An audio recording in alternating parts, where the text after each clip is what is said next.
கிழக்கு மாகாணத்தினுடைய முதலமைச்சர், தற்போதைய இராஜாங்க அமைச்சர் சிவனேசத்துறை சந்திரகாந்தன் அவர்கள். இந்த தாக்குதல் சூத்திரதாரிகளில் அவரும் ஒருவர் என்ற அடிப்படையில் தான் அந்த காணொளி பேசுகிறது. இதனை உங்களால் ஏற்றுக்கொள்ள முடிகிறதா? நீங்கள் அவரோடு ஒன்றாக இணைந்து பணியாற்றியிருக்கிறீர்கள், அரசு பணி செய்திருக்கிறீர்கள். நான் அவரோடு இணைந்து அமைச்சர் என்ற அடிப்படையில் செயற்பட்டிருக்கின்றேன். ஆளுநராக இருந்தபோது கூட அவரோடு தொடர்பு இருந்திருக்கின்றோம். இவர் இதில் சம்பந்தப்பட்டாரா என்கின்ற விடயம் உண்மையிலே எனக்கு தெரியாது. ஆசாத் மௌலானா அவர்களுடைய கருத்திலே இவருடைய ஒத்துழைப்போடு தான் நடந்தது என்று சொல்லுகின்றார். அந்த விடயங்கள் உண்மையிலேயே ஒரு விசாரணை செய்து ஆராயப்பட வேண்டும். இதே நேரத்தில் சஹரான் என்கிற பயங்கரவாதி பற்றி பிறகு பேசினாலும் ஆரம்பத்தில் அவர் ஒரு அடிப்படைவாதியாக, மதங்களுக்கு இடையில் பிரச்சனை ஏற்படுத்துவராக காத்தான்குடியில் இனங்காணப்பட்ட ஒருவர். அந்த கால்வ நீங்கள் தான் காத்தான்குடிய முக்கியமான ஒரு அரசியல் புள்ளி. இவர்களுடைய இந்த செயற்பாடுகள் தொடர்பில் நீங்கள் அறிந்திருக்கவில்லையா? அப்போது நடந்த சில சம்பவங்கள் 2017க்கு பிறகு நீங்களும் அந்த காலப்பகுதியில் அரசாங்கத்தினுடைய ஒரு முக்கிய பதவியில் இருக்கிற காலப்பகுதி. 2017க்கு பிறகான இவர்களுடைய செயற்பாடுகள் தொடர்பில் தகவல்கள் வருகிறது, உளவு தகவல்கள் வருகின்றன. அதே நேரத்தில் சில சம்பவங்கள் நடைபெற்று கொண்டிருக்கின்றன. இப்படியெல்லாம் இருந்து உங்கள் பகுதியிலிருந்தே இதற்கான ஒரு முக்கியமான ஒரு தலைவராக அவர் செயற்பட்டு இவ்வாறான ஒரு பயங்கரவாத தாக்குதலை நடத்தும் வரையிலும் நீங்கள் இதனையும் அறியாமல் இருந்ததன் காரணம் என்ன? உண்மையிலே சஹரான் ஒரு மார்க்க சம்பந்தப்பட்ட குழுவுக்கு தான் தலைவராக இருந்தான். அந்த அந்த அந்த அந்த அமைப்பை அந்த NTG அந்த அமைப்பை நடத்தி கொண்டிருந்தார். உண்மையில் அவர் ஆரம்பம் தொடக்கம் என்னுடைய எதிரி. அவர் அவங்களுடைய எதிரி, என்னுடைய எதிரி. நீங்கள் அவருடைய மார்க்க கொள்கைக்கு முரண்பட்டவர் என்று அவர் அதை விட என்னோடு காத்தாங்குடியருக்கு இன்னொரு மார்க்க குழு அப்துல் ரவுஃப் மௌலவி அவர்களுடைய அந்த குழுவினர் அவர்கள் என்னோடு எனக்கு ஆதரவளிக்கிறவர்கள். உங்களுக்கு தேர்தலில் ஆதரவளிக்கிறவர்களா அல்லது என்னோட தேர்தலிலே ஒவ்வொரு தேர்தலிலும் எனக்கு ஆதரவளிக்க என்னுடைய வெற்றியிலே அவர்கள் இப்பொழுதும் பங்கெடுப்பார்கள். ஆகவே அந்த அடிப்படையிலே நான் தான் அவர்களுக்கு உதவி செய்கிறேன், அவர்களை காப்பாற்றுகின்ற ஒரு ஒரு ஒரு ஒரு தவறான அவர் புரிந்து கொண்டு நான் அபிவிருத்தி என்ற அடிப்படையிலும் சமூகம் என்ற அடிப்படையிலே என்னுடைய பணிகள் எல்லோருக்கும் அமையும். அது சகல இன மக்களுக்கு நான் பணிகளை செய்வேன், சகல மதத்தவர் எல்லோருக்கும் நாங்கள் பணிகளை செய்வோம். ஆகவே இவர்கள் என்னை அன்று தொடக்கம் அவர் இறுதி வரையும் என்னை கடுமையாக எதிர்த்து வருவர். குறிப்பாக நான் நினைக்கிறேன் அவருடைய அந்த எங்களுடைய அப்துல் ரவுஃப் மௌலவியினுடைய ஆதரவாளர்கள் அதிகமாக வாழுகிற ஒரு பிரசித்திலே அலியார் சந்தியிலே வந்து அலியார் சந்தி ஜங்ஷன் என்ற இடத்துல கூட்டம் வைத்தார். அந்த கூட்டத்திலே கடுமையாக அப்துல் ரவுஃப் மௌலவி அவர்களையும் அவருடைய ஆதரவாளர்களையும் தாக்கிய போது 2 சாராக்கிடையிலே ஒரு மோதல் ஏற்பட்டது. அந்த மோதலிலே தாக்கப்பட்ட எல்லோரும் என்னுடைய ஆதரவாளர்கள், என்னுடைய முழுமையான ஆதரவாளர்கள். ஆக அந்த சூழ்நிலையிலே அவர்களை கைது செய்யுமாறு நாங்கள் நடவடிக்கை எடுத்த போதும் அவர்கள் எல்லோருமே ஊரை விட்டு ஓடிவிட்டார்கள். ஆக அன்று தொடக்கம் அவருடைய இறுதி வரையிலும் அவர் காத்தாங்குடிக்கு வரவில்லை, ஒளிந்து அல்லது இரவு நேரங்களிலே வந்து போயிருக்கலாம், சிலருடைய ஒத்துழைப்போடு வந்து போயிருக்கலாம். ஆனால் அவர் என்னோடு தொடர்பு இருக்கவும் இல்லை. நாங்கள் ஆரம்பத்திலிருந்து அவர் என்னுடைய எதிரி தான். ஆகவே அது மார்க்க விடயங்களிலே இருந்த ஒருவர் திகன ஏற்பட்ட அந்த முஸ்லீம்களுக்கு எதிரான சம்பவத்தின் பின்னர் தான் அவர் ஒரு தீவிரவாத போக்குள்ள ஒருவராக மாறியிருக்கிறார். அதாவது சிங்கள பௌத்த மக்களால் அந்த அடிக்கப்பட்டு முஸ்லீம்கள் பாதிக்கப்பட்ட போது முஸ்லீம்களை பாதுகாப்பதற்காக ஒரு இவ்வாறான நடவடிக்கைகளை மேற்கொள்ள வேண்டும் என்கின்ற ஒரு அடிப்படையை மாற்றப்பட்டதாக நான் அறிகின்றேன், அந்த எனக்கு கிடைக்கின்ற தவறின் அடிப்படையில். ஆனால் அந்த தீவிரவாத போக்கை அவர் ஆரம்பிக்கின்ற அவர் சொல்லுகின்ற 17-18 காலையில் அவர் ஊரில் இருக்கவில்லை, காத்தாங்குடியில் இருக்கவில்லை. என்றால் அதுக்கு முந்தி அவரை எங்களுடைய பிரச்சாரம் செய்கின்ற போது எங்களுடைய மக்களை அடித்த போது எங்களுடைய மக்கள் வைத்து சார்ந்தார்கள். நாங்கள் அவரை 2016ஆம் ஆண்டு கைது செய்வதற்கு முயற்சித்தோம். அதோடு அவர் 17 அவர் ஊரை விட்டே போய்விட்டார். வெளிநாடு போயிருந்தார்.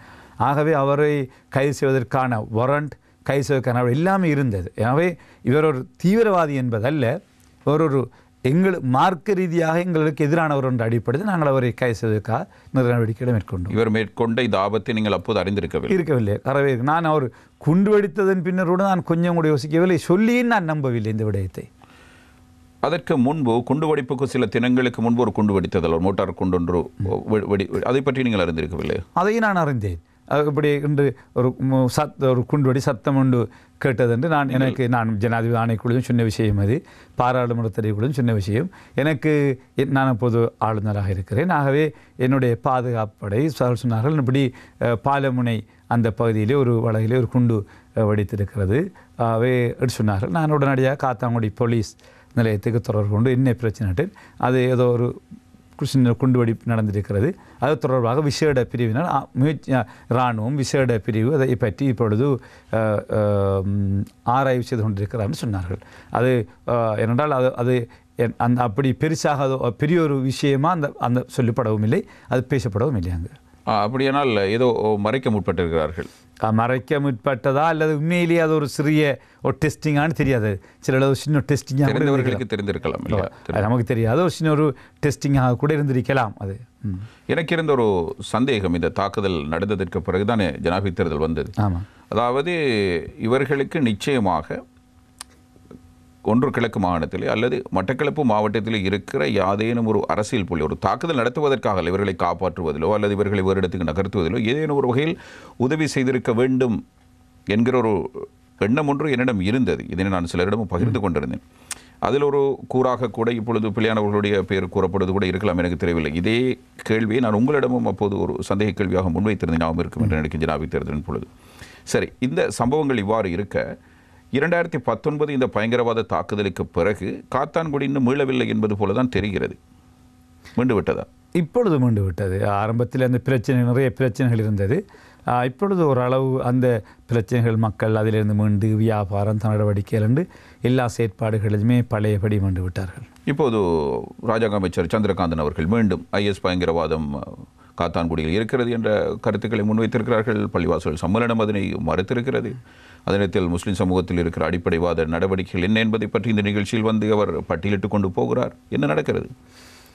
நானும் அந்த அவருடைய பிள்ளையானுடைய பிள்ளையான் எம்பி அவருடைய பேச்சை அந்த பேட்டியை கேட்டேன். சம்மேளனத்துக்கு நானும் தொடர்பு கொண்டு நானும் தலைவர் சொன்ன உடனடியாக நீங்கள் தொடர்பிலே விளங்கப்படுத்த வேண்டும் என்று சொல்லியிருக்கின்றோம். ஏனென்றால் நான் முதல் பாராளுமன்றத்திலும் இப்படித்தான் உண்மையை சொன்னேன். என்றால் ISIS என்று நீங்கள் சொன்னால், இப்போ ISIS உறுப்பினர்கள் இருக்கிறார்கள் என்று சொன்னார், கௌரவ பிள்ளையார் இருக்கிறான்னு சொன்னார். சந்தேகம் இருந்தால் அவர் உடனடியாக அதை சொல்ல வேண்டும் வெளியிலே. அல்ல ஒரு ஊரை பார்த்து அல்லது பிரதேசத்தை பார்த்து ஒன்று அநியாயமான ஒன்றை சொல்லக்கூடாது. என்னை பொறுத்த வகையிலே அவ்வாறான பயிற்சி எடுத்தவர்கள் யாரும் அங்கு இல்லை என்பது என்னுடைய கருத்து. ISIS-னுடைய பயிற்சி எடுத்தவர்கள் காத்தாங்குடியில் இருந்தால் இவ்வளோ காலமும் ISIS-ஐ தேடி அல்லது குண்டோடு சம்பந்தப்பட்ட அத்தனை பேரையும் கைது, கிட்டத்தட்ட 200க்கும் மேற்பட்டவர்களை 300 பேரை காத்தாங்குடியிலிருந்து மாத்திரம் கைது செய்தார்கள் CID-யினர். அப்பொழுது ISIS-னுடைய ஆதரவாளர் இருந்தால் கைது செய்திருக்க வேண்டும். அப்படி இருந்திருந்தால் பிள்ளையான் சொல்வதை போல் யாராவது ஒரு இருந்திருந்தால் அவருடைய பேர் இருக்க வேண்டும், ஊர் இருக்க வேண்டும், பிரதேசம் இருக்க வேண்டும். வெறும் இந்த ஃபேஸ்புக்கிலே மாற்றியவர்கள் அல்லது அந்த லைக் பண்ணியவர்களை கூட கைது செய்தார்கள். சில இதுகளை லைக் பண்ணியவர்கள், கமெண்ட் பண்ணியவர்கள் கூட கைது செய்து வருடக்கணக்கிலே மறியலை வைத்திருந்தார்கள். ஆகவே அப்படியானவர்கள் யாரும் இல்லை என்பது என்னுடைய தெளிவான கருத்து. அப்படி இருந்தால் தயவு செய்து அதை வெளிப்படுத்த வேண்டும். யார் என்று அந்த பெயரை பட்டியலை கொடுத்து உரியவரை சம்பந்தப்பட்டு நாங்களே கைது ஒப்படைப்போம்.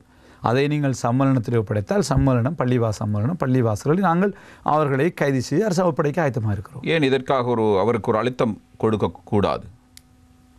அழுத்தம் கொடுக்க வேண்டும் என்ற ஒரு எண்ணம் ஊர் மக்களுக்கு வரவில்லையா? கௌரவ பிள்ளையானுக்கு அவருக்கு தான் நாங்கள் அந்த பேட்டி இன்னும் நான் வேணுமென்றால் இந்த சந்தர்ப்பத்தில் சொல்லி விரும்புகிறேன். கௌரவ பிள்ளையான் அவர்களே, அவர் மாத்திரமல்ல, வேறு யாருக்காவது ஒரு சந்தேகம் இருந்தால் காத்தாங்குடி மாத்திரமல்ல, இலங்கையில் வேறு எங்காவது, நான் முஸ்லீம்கள் சார்பிலே மொத்தமாக சொல்ல விரும்புகிறேன், இலங்கையில் எந்த மூலையிலேயாவது ஒரு ISIS பயிற்சி எடுத்த பயங்கரவாதி ஒருவர் இருக்கிறார் என்று நீங்கள் கண்டால் தயவு செய்து சம்பந்தப்பட்ட நிர்வாகங்களோடு அல்லது பள்ளி தலைமைகளோடு தொடர்பு கொண்டு எங்களை தாருங்கள். நாங்கள் அவர்களை கைது செய்து ஒப்படைக்கிறோம். ஏனென்றால் இன்னும் அவ்வாறான ஒரு பயங்கரவாதம் இந்த நாட்டில் இடம்பெறக்கூடாது. முஸ்லீம்களுக்கு அவ்வாறான தலைகுனி ஏற்படக்கூடாது. அல்லது இவ்வாறான பேரினவாத சக்திகளுக்கு நாங்கள் இரையாகிவிடக்கூடாது என்பதுதான் எங்களுடைய முழுமையான பொறுப்பும் கருத்தும். ஆகவே அதுக்கு நாங்கள் ஒருபோதும் நாங்கள் அனுமதிக்கவும் முடியாது. ஆகவே இருந்தால் அவர்களை கைது செய்ய வேண்டும். அதை விடுத்து வெறுமனே வந்து பேட்டிகளிலும் கூட்டங்களிலும் பாராளுமன்றத்தில் பேசுவது உண்மையிலே ஒரு சமூகத்தை பற்றி அல்லது ஒரு பிரதேசத்தை பற்றி அவமதிக்கின்ற ஒரு செயற்பாடாகத்தான் நாங்கள் பார்க்கின்றோம்.